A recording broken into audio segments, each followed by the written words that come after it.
Okay, so thank you all for joining us today for the Publishing Your Research in Graduate School workshop. Joining us today are Dustin Davis. He is a graduate student in the Interdisciplinary Health Sciences program, and James Navalta, who is an associate professor for the Master of Science Graduate Coordinator for Kinesiology and Nutritional Sciences. Together, they're going to discuss the publishing process and tips for getting published in academia, as well as tips for approaching publishers. And so with that, I'm going to hand it over to them to get us started. Thank you. Awesome. Thank you so much. So if it's okay with you, James, I'd just like to briefly introduce myself, describe how we work together, and then we can give you the chance to do the same and then jump in. So as Jasmine mentioned, my name is Dustin Davis. I am a third-year doctoral student in the Interdisciplinary Health Sciences PhD program, and I work mostly with James Navalta here. He is my primary advisor here in the PhD program at UNLV. And then James?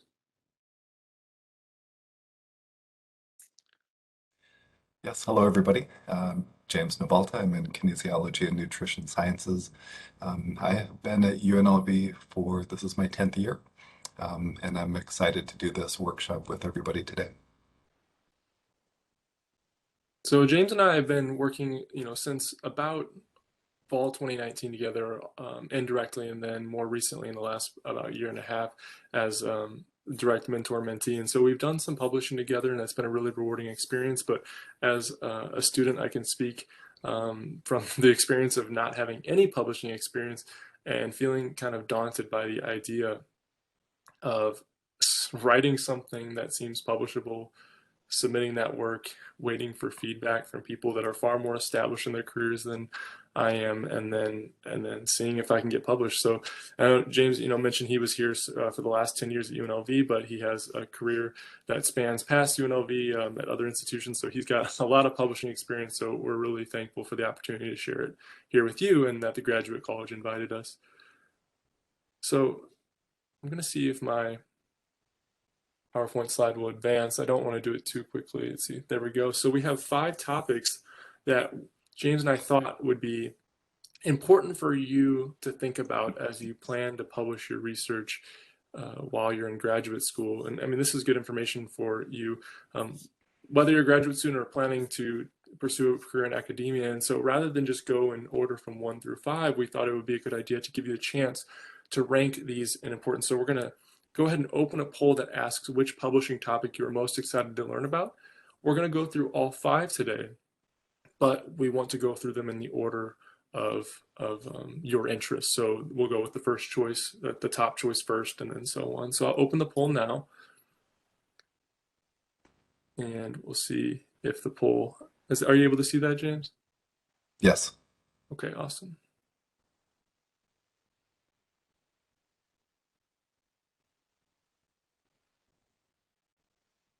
We'll wait just a few moments.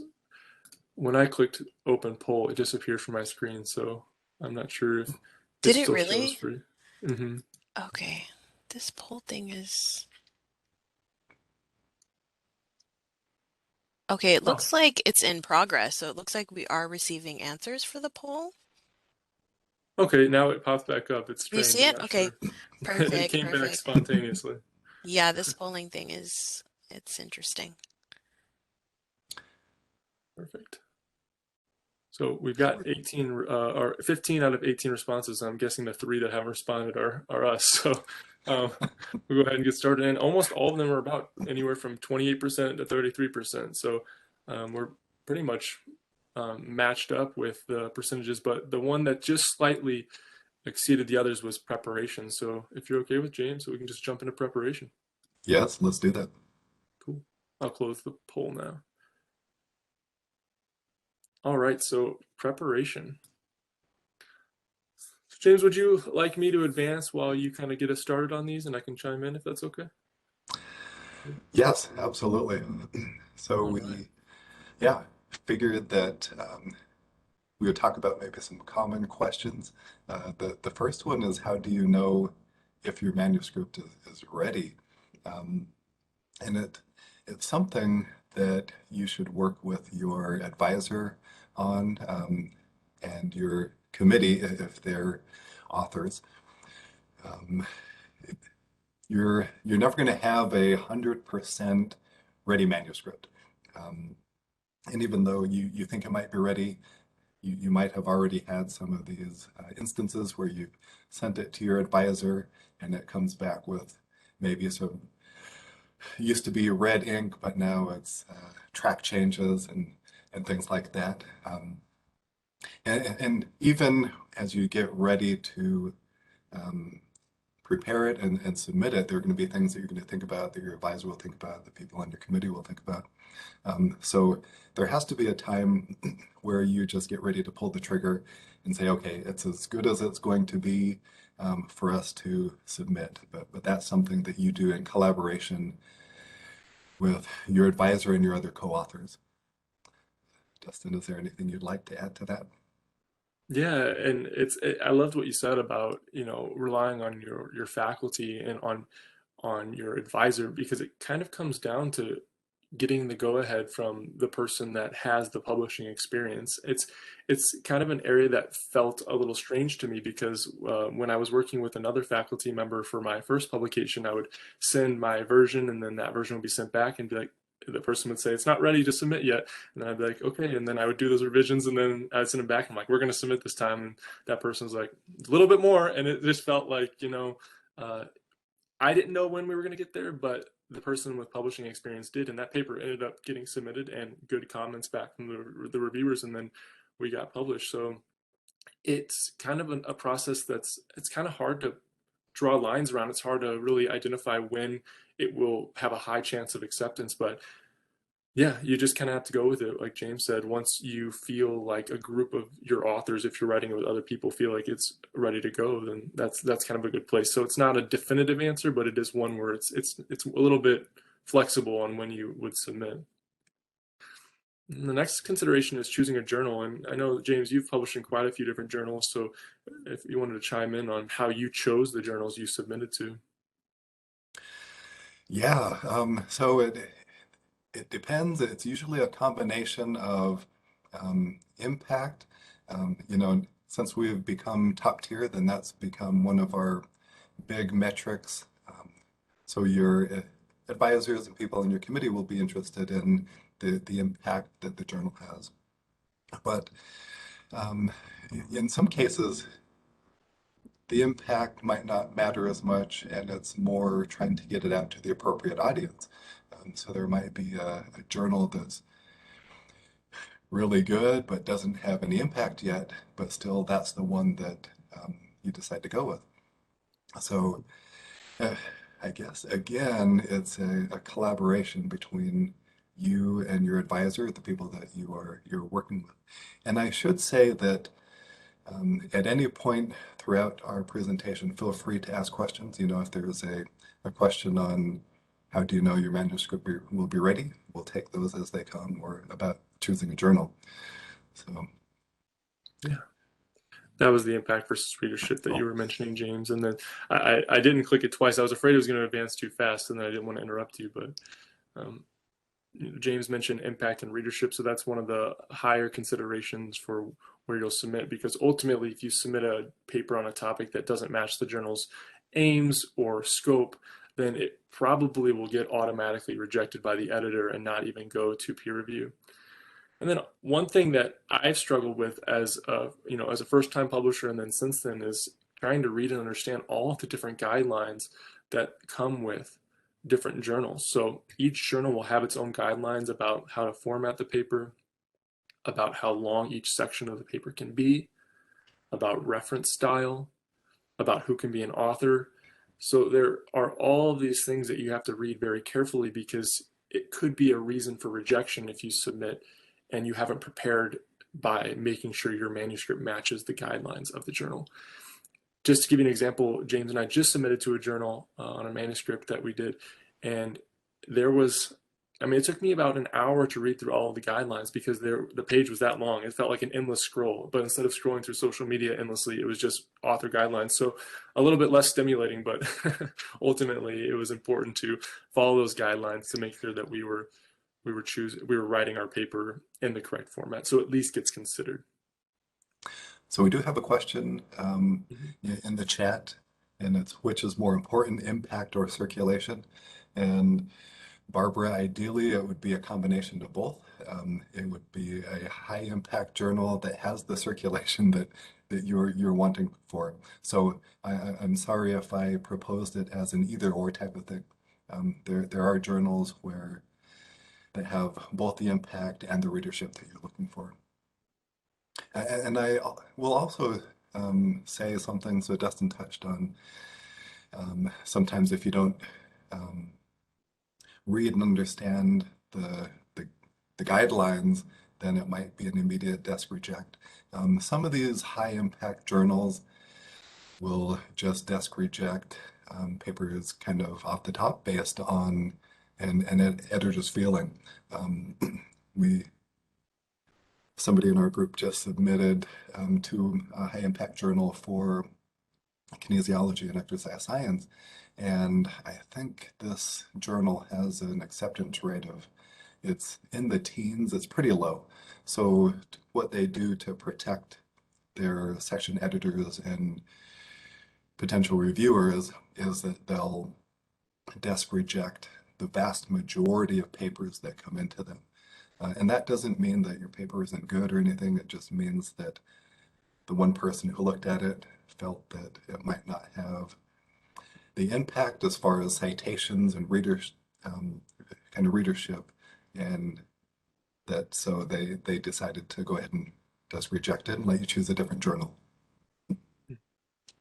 Yeah, what you just said, James, is really helpful for kind of framing how that process works. You mentioned a couple of terms that I just wanted to quickly define. This desk reject that he's mentioning is, we'll get into this when we talk about the journal review process, but the desk reject means your paper didn't even get reviewed by peers out there or people in your field. It was just an editor or one or maybe two people at most that saw it and said, we're not even going to have peer review of this paper. And then there are, section editors that are managing different topics within the journal usually. So those are just some terms that we're introducing now, but we'll get into when we get to section 4. Let's see, we have another question from the chat. So can you give a practical example of when it might be more important or at least equally valuable to go after a journal with a lower impact factor, but a better readership / community? Yes.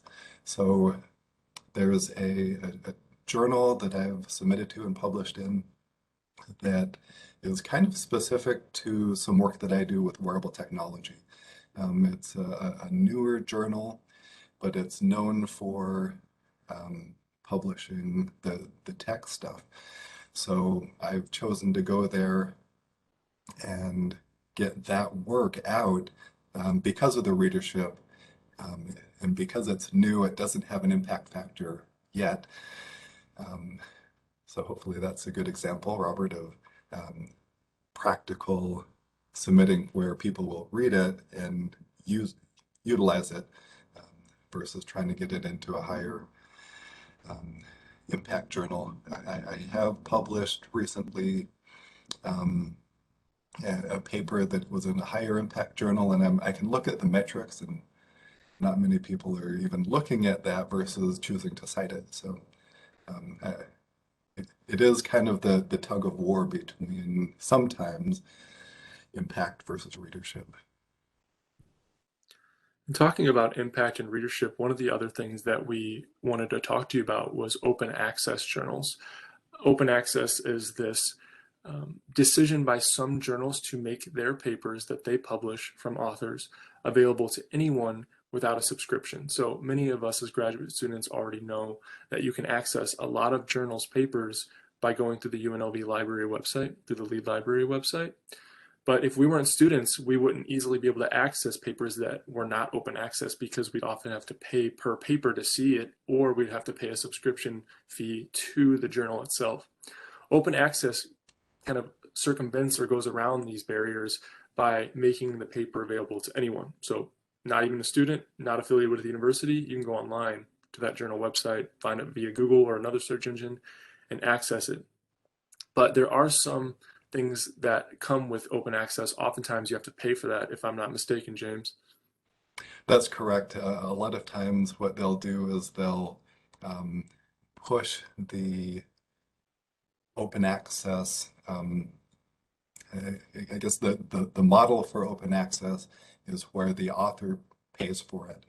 And just to give you an idea of some of the article processing charges, APCs, page charges that some open access journals charge, is it can be upwards of $3,000. It's one of the most recent ones that I've seen. And I'm guessing probably as a graduate student, you don't have that kind of money lying around to to drop on getting published. We should talk about predatory journals. These are journals that are set up knowing that the open access model is where authors kind of pay and then their work is freely available. There are some journals that look like these,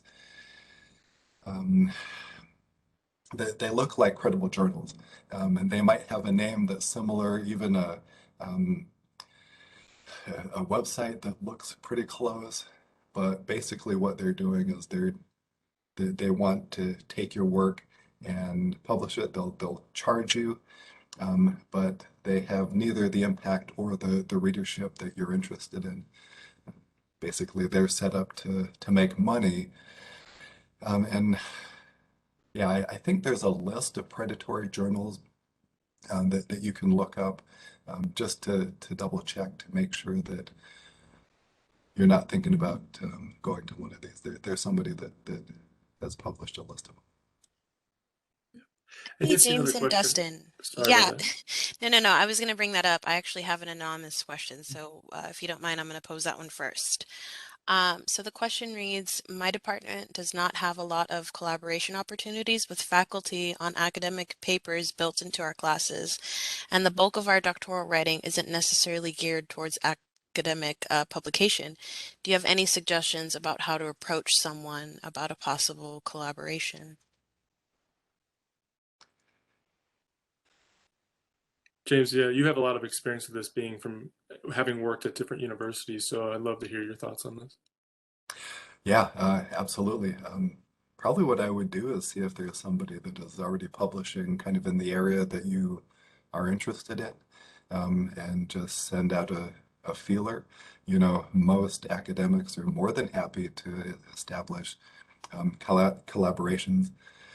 I have been fortunate to collaborate with people in Brazil and New Zealand and I mean all over the world, and it comes from people just reaching out or talking at a conference or things like that. So yeah, I would start there um, to to see it, and without knowing specifically what kind of area you're in, it's hard for me to say exactly, but yeah, I think it just starts with reaching out. And I didn't see another question in the chat, but I wanted to ask just if we wanted to do something about maybe adjusting on the fly for time consideration, since we'll have 4 more topics. If we wanted, one thing I wanted to say up front, but I forgot to, is that any questions we don't get to today, I would be happy to answer by email, and I'm sure James would be happy to answer them as well. So just for the sake of getting to some of the other topics, I didn't know if we wanted to pivot or not. Yeah. Oh, so Barbara has a question, Yeah, JAMA or New England Journal of Medicine, which one would be better? Both have really high impact factors. Either one would be great. Right above that question, I gave the impact value and the circulation. So I'm actually trying to decide between the two, and I was wondering if you had any advice. So the impact value at JAMA is 56, circulation is over $250,000, and New England Journal of Medicine is 91, and circulation is half that. I'd probably shoot for a New England Journal first and see what happens, and then, you know, if it comes back, then I go JAMA. Yeah. So go for go for the impact first, and then the Yeah. circulation. Okay, thanks a lot. Great question. And then this is something that we added just because one of our guests here today is doing this now, and he's a part of our lab group. He is formatting his thesis for his master's degree in a way that prepares him to not need to make many adjustments once he submits for a journal. So this can be time saving if your department allows you as a graduate student to format your thesis so that it's ready for submission. I was learning from James the other day that the graduate college here leaves it up to the departments, correct, for the student to decide, or for the department to decide how the thesis or dissertation needs to look. And so if that's something your department allows you to do, then you might want to ask if it's an option to write your thesis or dissertation in a way according to the guidelines that we talked about earlier of the journal that you'd be targeting. Yeah, absolutely. We are fortunate in kinesiology and nutrition sciences not to have kind of a set formatting guide. So it's a little open to us, and we have done kind of the traditional 5-chapter thesis, but more recently, more of our students have been moving to this ready for submission format, and it really, like Dustin's mentioned, saves time, and it allows you to format it specifically for one of these journals that you're interested in. So that was really where we had, or what we had for the preparation pieces, an introduction to how you can start getting ready. The next topic that was most selected was content and format. So this is similar to preparation, but we gave it its own section because there are some things to consider that are really about what you choose to put in the paper and then how you choose to structure that paper. So some of the main guidelines we talked about were originality. As graduate students, you're probably already familiar with having to submit your work through something like Turnitin or Authenticate. This is something that you will definitely want to do before you submit your paper to any kind of journal. You'll also have to say when you submit a paper to a journal most times that you've not submitted that paper anywhere else and that that work has not been published anywhere else, because journals don't want to get into the realm of plagiarism or have you just submitting your work to them hoping that it's a backup plan, essentially, if it doesn't get published in the other journal that you submitted to. So originality is very important. That was that plagiarism piece. It's not just plagiarism of other people's work, though, it's also of your own. So say you conducted one study and then you wrote a paper about that study and published it. You don't want to publish the same results or talk about, you can pull different pieces of that one study and report different findings, for example, in different papers, but you don't want to report the exact same study and findings elsewhere. Is there anything else that you wanted to add to that, James? Yeah, I will say that with the originality piece, the exception to that rule is that let's say you presented part of it at a conference, and it's in the it's been published in the conference proceedings. It's okay then for it to show up in the actual manuscript that you're writing. That's a great point. And then we talked a little bit about formatting before with the guidelines, and then also with hopefully being able to do that as you conduct your thesis or dissertation. The things that we're talking about specifically are things like headings, references, length, and then there are some quirky journal requirements that James thought of when we were planning this. So I wanted to turn it over to you, James, to talk about some of those things. Yes, and I was thinking that there's a journal in our field that calls for practical implications. Most journals don't ask for that, but that one does. And then also, as you're looking at the formatting, in some cases, most of the journals I'm familiar with goes introduction, methods, results, discussion, but there are some journals that take the methods and stick it down at the end, and you just want to make sure that you're formatting it appropriately for the journal that you're targeting. Absolutely. And writing style is another consideration to make when you are preparing your manuscript for publication. So writing style, meaning things like writing your study up, or whatever it is, if it's a review, writing your review up with academic language. So there are things that are often not allowed in journal publications, like typically contractions are avoided. So you would say things like do not instead of don't. You would use scientific names for a lot of things if you're in a scientific field. If you're in a liberal arts field, or if you're in an area that is not hard sciences or applied sciences, then you likely have your own conventions of writing. So just typical ways you see things. Because it's hard, James and I are in kinesiology and nutrition sciences, and we see a certain style of writing in that realm. My recommendation would be to go and look at papers in the journals that you would think about considering, and then see how the language is used in those papers. That would be your best guide to writing in a way that will increase your chances of being published.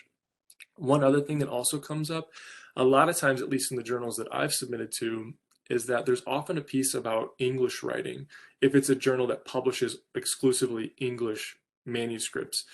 And sometimes those journals will offer services to people who are writing with English as their second language or as not their first language, maybe it's a third, fourth, whatever it may be, to make sure that the language it matches what the journal expects.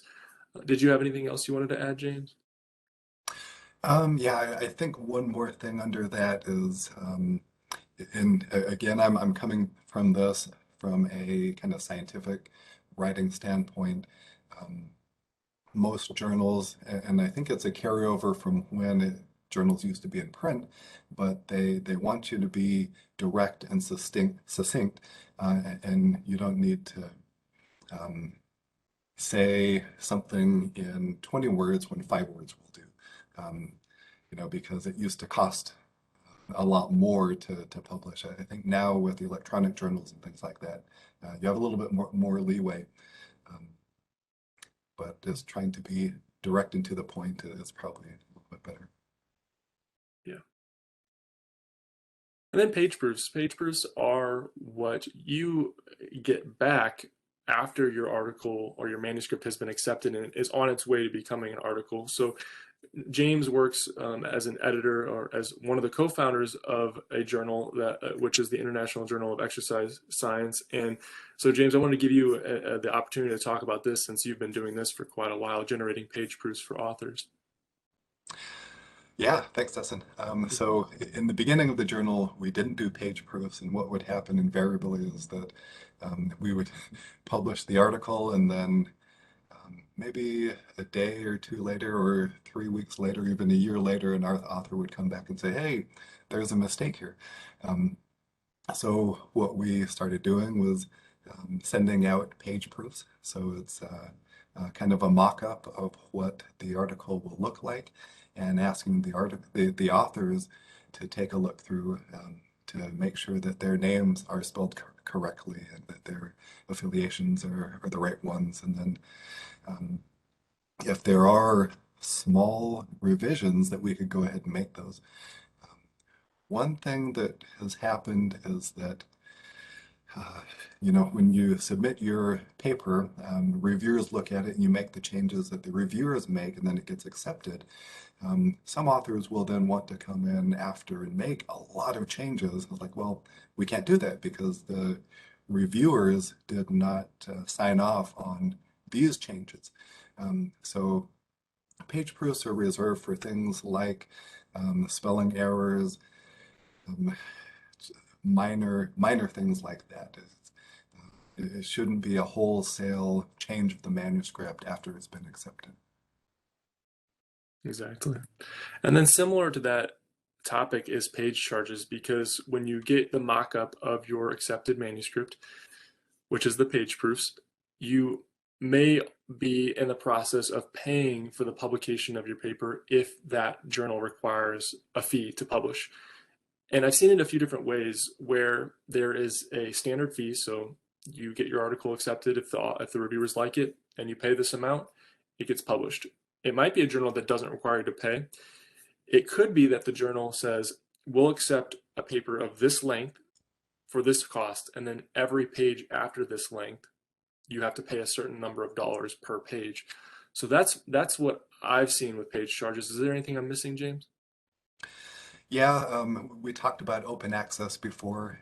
So some of the journals that don't require page charges might offer it to be available via open access. And if you do want it to be available by open access, then you would pay the charges associated with it. And that's what we had to show you about the guidelines as an introduction to the content and format of your manuscript. So when we come back, the next highest choice was journal review. So this is the journal review process.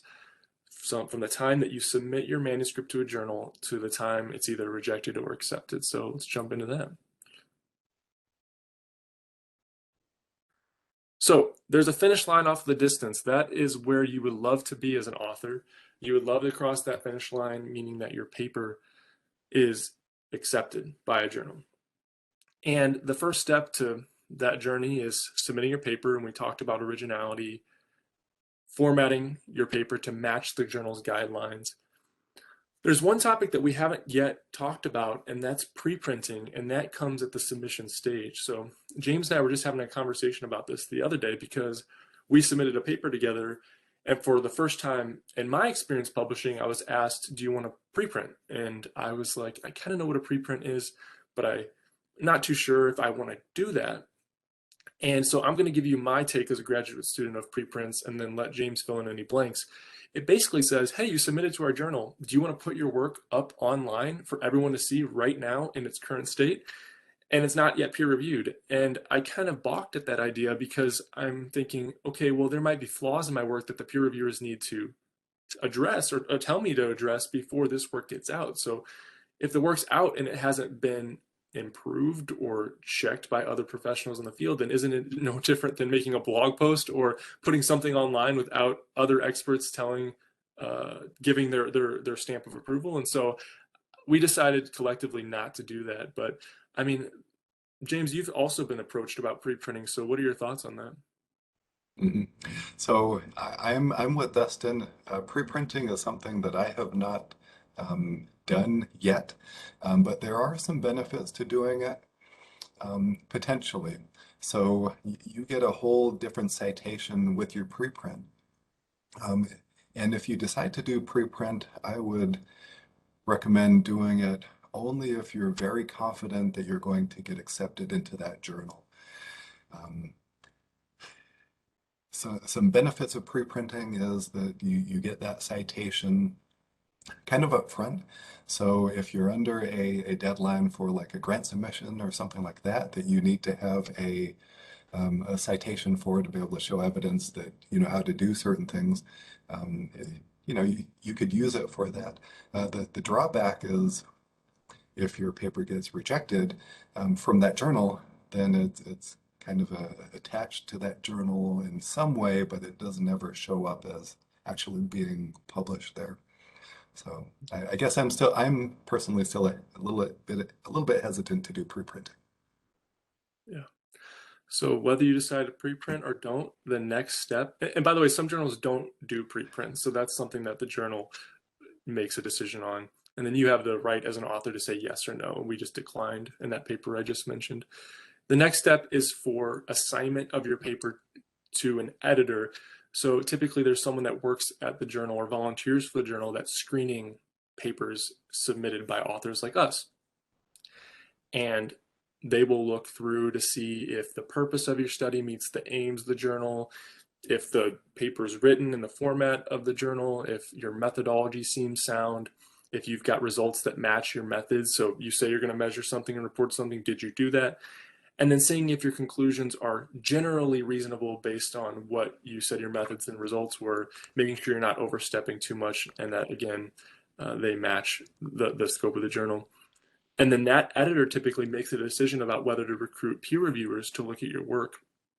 And so that's really my understanding of it. But I know, James, you've been an editor for far longer. So what else are you looking for when you see papers that are first submitted by authors? Yeah, so it kind of goes back to our desk reject conversation from earlier on. And it's something that I, as an editor, try to do so that I'm protecting my section editors and protecting the time of our reviewers. You know, so if the purpose isn't really clear, or it's kind of evident from the way that it's written that a paper might not have the impact that we're seeking, then that could be a cause for desk rejection. Same thing with the methodology. You know, if the stated purpose doesn't match up with the way that the methods are lined out, or if the statistical analyses aren't appropriate, then that could be kind of a place for desk rejection.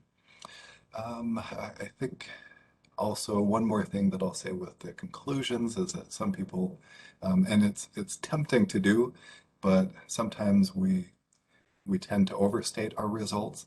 And if that's the case, then that could also be kind of in combination with everything else. I do have a question from, let's see, so about pre-printing, does it cost money in addition to the final print? And I didn't know because I've never done a pre-print, but I looked it up real quick, and kind of the things that I've been able to see on Google as it first shows up is that there's no charge for pre-printing. That matches what I saw from that journal we submitted to, where it was completely optional and also free if we decided to do so.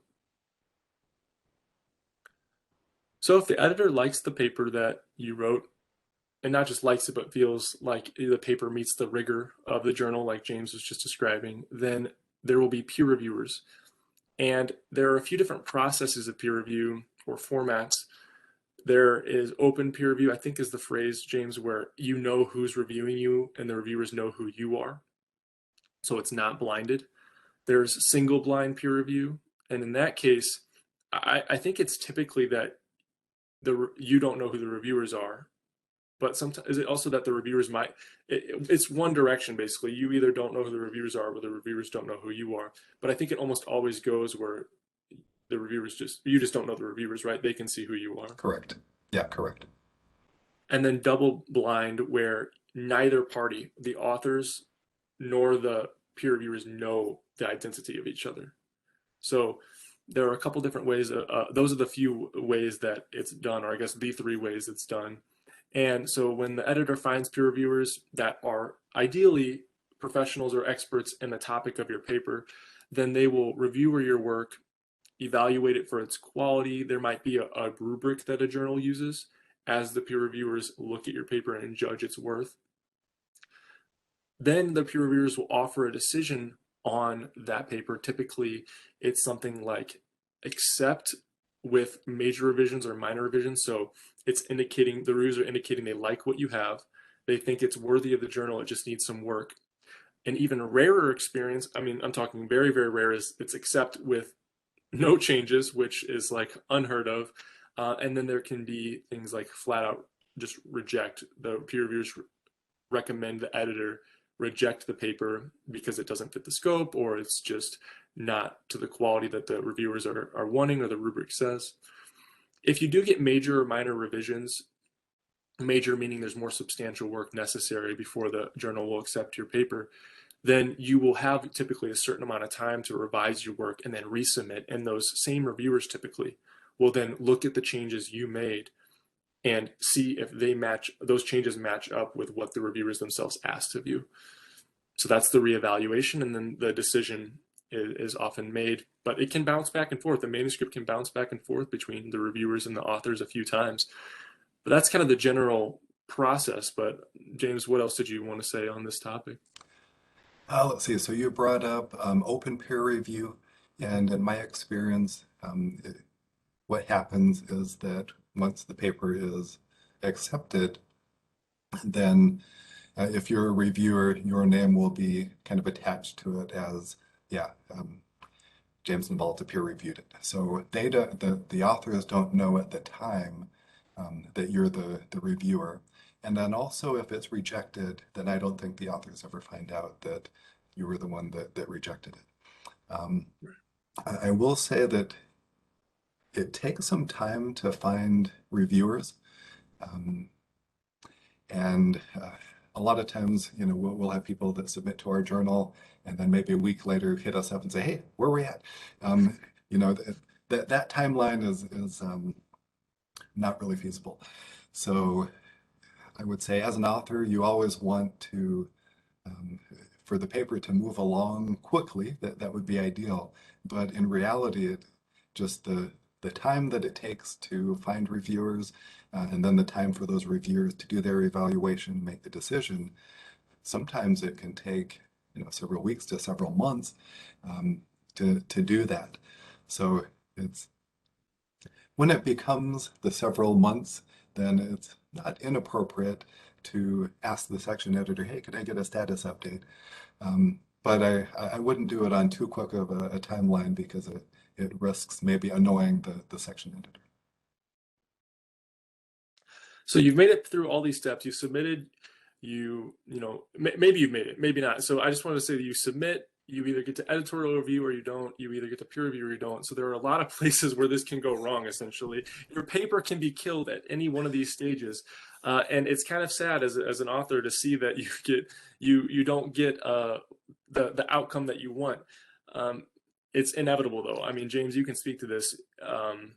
You will always at some point have a paper rejected That's right. one of these stages or all of them.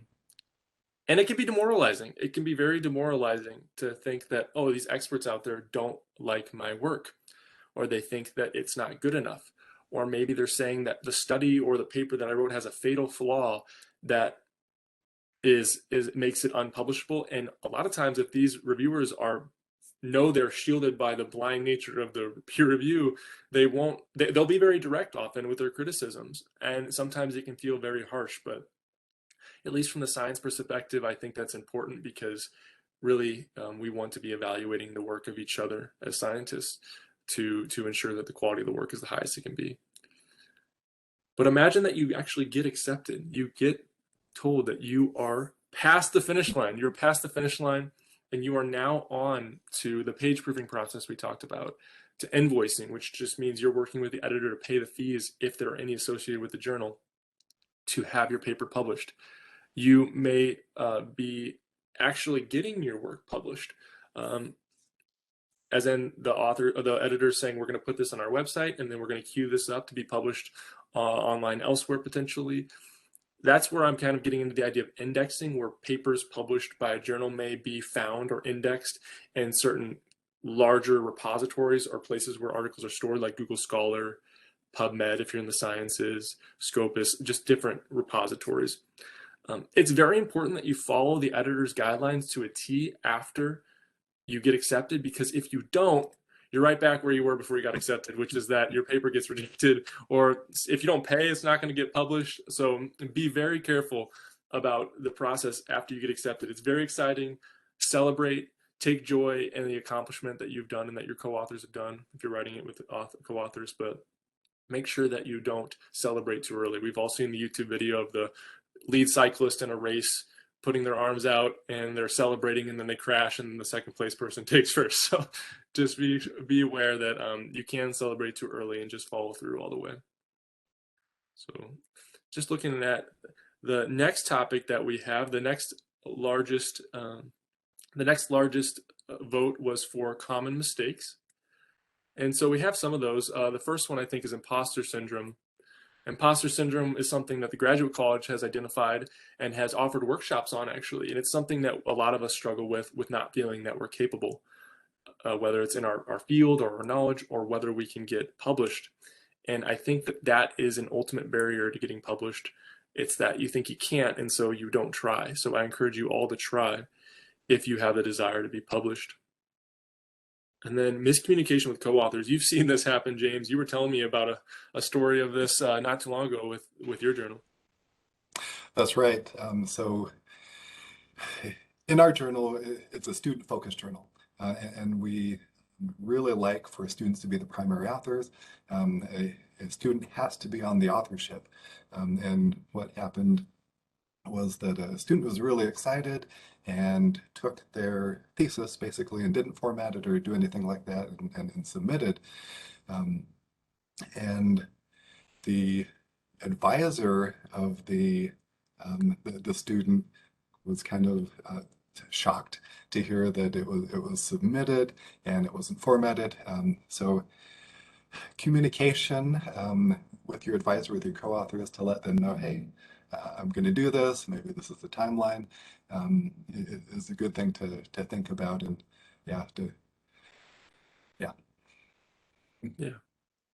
Yeah, not good. Neither is no ethical approval. So if you're in the sciences and you plan on working or conducting studies with humans or animals, you likely need IRB or IACUC approval, which are the respective boards for identifying whether a study is respecting the rights of humans or other non-human animals. And so that is often needed by journals. You need to prove that you've done that for them to publish your work. That means that some class projects that didn't get approval may not be publishable if they involved human research within the classroom. And then over investing time, that is something that I'm sure James and I can both attest to, really pursuing something past the point of needing to. It kind of goes back to what you were saying, James, with just, how do you know when your manuscript is going to be ready? You can kind of overinvest time indefinitely, yeah? True. Yeah. And then unfinished projects. This is what James has identified. He told me that this process is called closing the loop, or making sure that the projects that you start, you finish. If you start 5 projects and you're trying to write 5 manuscripts at once, but then you can't dedicate enough attention to any of those 5 to get even one published, it might be better to reframe or regroup and then try to get one of those published so that you can take something off of your list. Because ultimately, if you are going the academic route and you want to have a successful career, if the institute that you're at prioritizes research, you definitely want to be finishing projects so you can add those to your CV or your resume and be prepared for that promotion and tenure process. And then not keeping the Vita up to date. So James, you talked about this when we were planning this workshop. It can be hard to remember all the things that we've done over the course of several years. So keeping that up to date is quite important to ensure that you are not missing things. And it's more difficult with the more things that you do.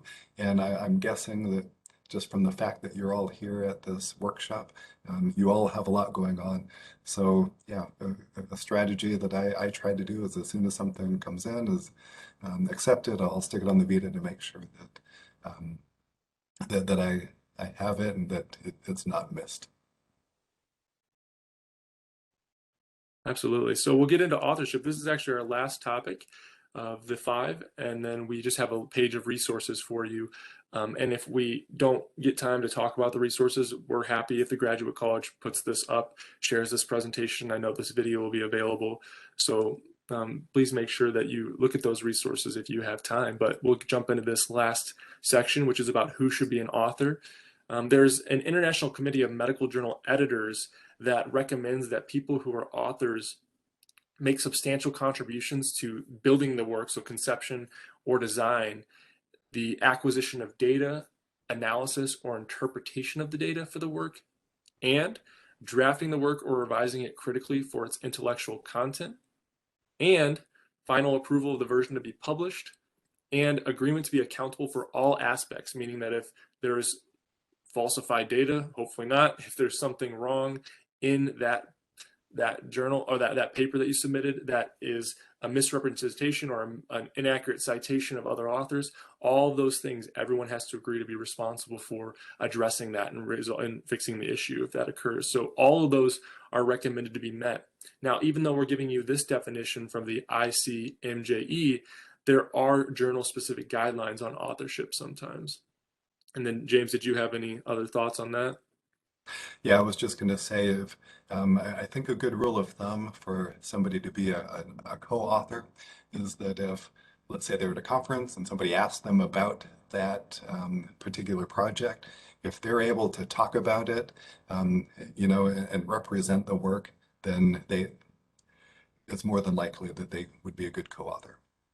Yeah, that's a really good rule of thumb. Yeah. And then this is actually our last slide in authorship, just some things to consider. We've talked about your committee for your thesis or dissertation and maybe including those as authors. It's not that your committee members have to be authors, but it might be worth asking them if they're interested in being an author with the work, especially if they're offering a lot of feedback on the design or the conducting and write-up of that study or that project. It doesn't just have to be a study. In terms of deadlines, there are going to be internal deadlines that you want to set. So can authors, all the people you choose to be authors, meet the deadlines that you want them to as you work towards publication? And then can they meet the journal specific guidelines for timeline? So you might only get 10 days to make revisions. if you get peer review and they say major or minor revisions. And if your co-authors won't be able to meet that timeline, it may mean that you might have to coordinate with those people and say, hey, if this is our timeline long term, this is what the journal requires, can you make this if we get comments? And author types, there are primary, contributing, and corresponding. Author types being primary, meaning you are the first author on it, so your name would appear first. Contributing, meaning that you're second through third, fourth, fifth, and so on, and you contributed substantially to that work. And then corresponding means that anybody who reads the paper is going to see the corresponding author name and then your email address if you're the corresponding author, and you'll be the primary point of contact for any questions or comments from readers about your paper. And then I wanted to leave conflicts of interest up to you, James, because I know that you've actually worked with companies that have offered you equipment. So that you kind of have that, you've worked through that dynamic of having people donate equipment or offer something for you to research it. Yeah, I think a lot of journals will ask you if there are any conflicts of interest, whether they're perceived or not perceived. And I think it's always good to be honest and err on the side of caution, and let the journal know, yeah, there is a potential conflict of interest. I did receive this piece of equipment or funding or whatnot. And it's a lot of times it's just, you need to note it. It'll show up on the manuscript. Not that there's a conflict of interest, but more like funding was through this agency, or yeah, you just have to note it down so that people are aware of it. Excellent. Was there anything else that you wanted to add about committee deadlines or author types, or did you feel okay with those topics? I think we're good. Just the only thing on the corresponding author is that a lot of times, as a student, you're going to publish and then you're going to graduate and go to a different institution. So sometimes it's good for the corresponding author to have some institutional history. And a lot of times, like if I'm the corresponding author on Dustin's paper, then people know that, yeah, James is going to be here for the next 10, 15 years, so I'll be able to get a hold of him. You might not necessarily know where Dustin's going to end up, so something to consider. Absolutely. And so now what I'd like to do is just jump all the way to the end, actually. So we'll just jump through these quickly just to get to the resources page. So we're right here. And this is what we wanted to leave you with, and one quote actually, but this, if you wanted to take a screenshot of this or just view this on the recording, this is a different list of, or a list of different websites that are related to UNLV that can help you prepare to write a manuscript. There is an open access fund, so I'm not sure it's available right now. I don't think it is, but UNLV sometimes has a $1,500 scholarship type or grant type support for graduate students who are trying to publish in open access journals. The UNLV library offers great workshops like demystifying the IRB, data storage and sharing, finding local data. So you want to conduct an original research project and I've published, now what? You might have to cite your sources. So RefWorks is the citation manager used by UNLV.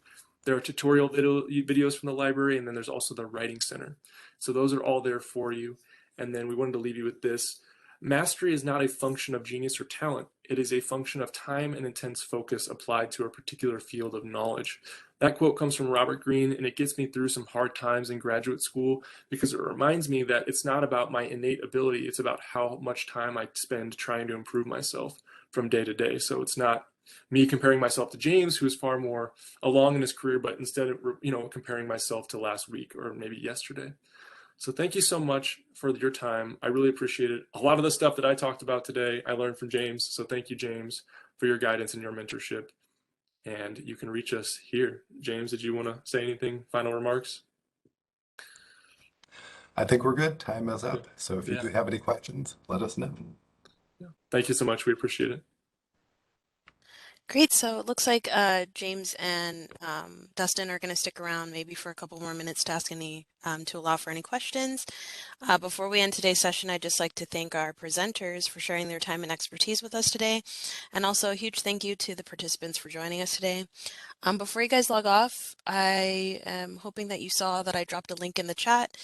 This link will redirect you to a survey that you can fill out about this workshop. It's a workshop feedback survey. If you could please take a couple minutes of your time to fill that out, it's super helpful, and it helps us to improve upon our workshops that we provide you. Thank you guys so much.